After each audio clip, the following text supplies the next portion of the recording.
Hey everyone, Big Pauly back for a brand new movie review. I've just come out of Cineworld from the IMAX from watching the last of the Spiderless Spider-Man universe films.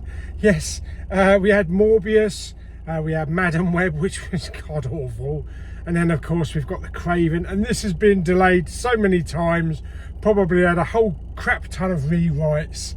And I think Sony were a little bit nervous about releasing it.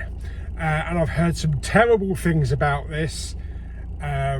Dreadful, abysmal. And I was a little bit worried going into it because I wasn't a fan of Madam Web. So I was fearing the worst really. And I'm happy to say it was okay. Yeah, let's have a little chat about it before the sun goes down.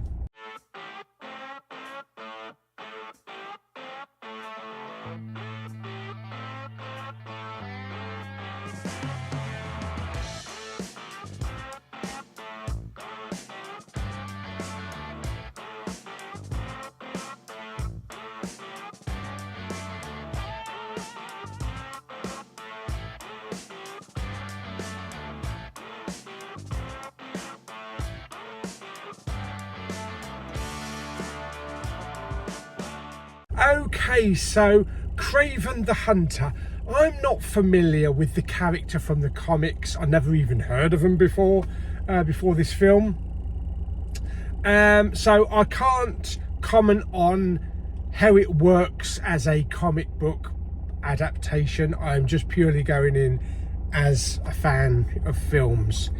And there were some good action moments in the film. The cast is led by Aaron Taylor Johnson, who is the son of a Russian drug dealer or a Russian mobster, played by Russell Crowe. And there's also he also has a brother as well. So there's basically two sons. One day, old Russell decides to take his sons out into like the wilderness of like Africa. To be a man, to do some hunting, and one of the sons gets into a bit of a scrap with a lion, and gets contaminated with the lion's blood, and he becomes Kraven the Hunter, basically. Fast, kind of bulletproof, indestructible. Yeah, that's basically it. Now, as for Russell Crowe, he really doesn't do much in the film. He's there as the father, but he disappears for a long period of time and then comes back. So he doesn't really add anything to the story. He's just the father. It focuses mainly on Kraven the Hunter and his brother, and also a villain called the Rhino. Yes. And some kind of experiment, some serum that he's taken. There was a few good scenes in the film, such as there's a prison break at the beginning of the film. There's quite a good car chase set in London in the middle of the film. The end falls a bit flat, unfortunately, and you can't really do anything with it anyway because it's not going to go anywhere. So you know, this is the end of the Sony line. And it just kind of fizzles out. There is potential for further stories, or maybe another film that will never happen.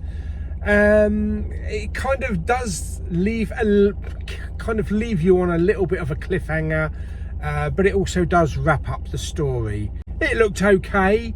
A lot of people were saying that the CGI was really bad. I didn't really know. I mean, the Rhino CGI, yeah, it's not a good design. It reminded me of one of those old 1970s Doctor Who villains where you combine a man and a rhino and that's what you get.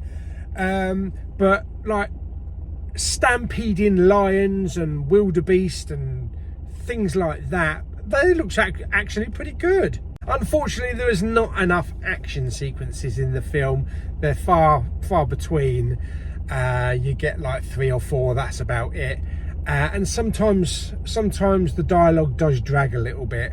But yeah, it's not bad. It's not bad. It's definitely better than Madam Web.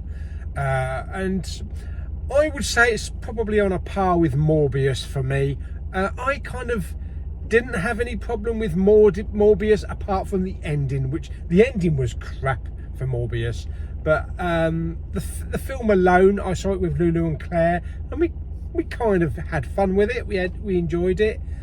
But like I say, just the ending of Morbius, Madame Web, that was really bad trying to get through that, and I've never even bought that for the physical media collection, and I don't intend to own it in the collection. Will I buy Kraven the Hunter? I probably will, actually, because it does have its interesting moments. It does have some good action scenes, and Aaron Taylor-Johnson is pretty good in it. He's probably the only character that's really believable. And a little bit of trivia for you: the guy that plays the Rhino, I was trying to think where I saw him before. I think he was Nicolas Cage's brother. Was it Castor Troy in the film Face Off? I'm pretty sure it looks like him. So yeah, it's one of those actors that, you know, disappear off the face of the planet for God knows how many years, and then all of a sudden, oh, it's thingy. Yeah, so I would make your own mind up whether or not this is good or not. People are going to say it's crap. Some people are going to say it's not, you know, it's great. Some people are going to be in the middle. I'm kind of like right balanced in the middle. It's got its good points, but it's also a little bit drawn out, and there was more of the story they could have flushed out. So it was okay for me. You don't have to see it on the biggest screen. You know, I saw it here on the IMAX, but it's not like watching Dune or Star Wars or something like that. You don't have to have the biggest screen. So if you're wondering whether or not to go to the cinema, you don't have to. It'd be perfectly fine watching it on a 75-inch screen, either on like Blu-ray 4K or streaming if that's what floats your boat. But yeah, it was okay. I'm glad I got the chance to see it and not listen to everybody's, oh, don't go and see this, it's absolutely atrocious. Because you really do have to make your own mind up whether or not a film is good or not. So how would I rate Kraven the Hunter? I'm gonna give it a steady 5 out of 10. It's not going to be on my top 10 list, or probably it's not going to be on my top 20 list for films of the year, but I'll give it a 5 because it did entertain me. I wasn't bored through the film. I wasn't like keep watching me watch or anything like that.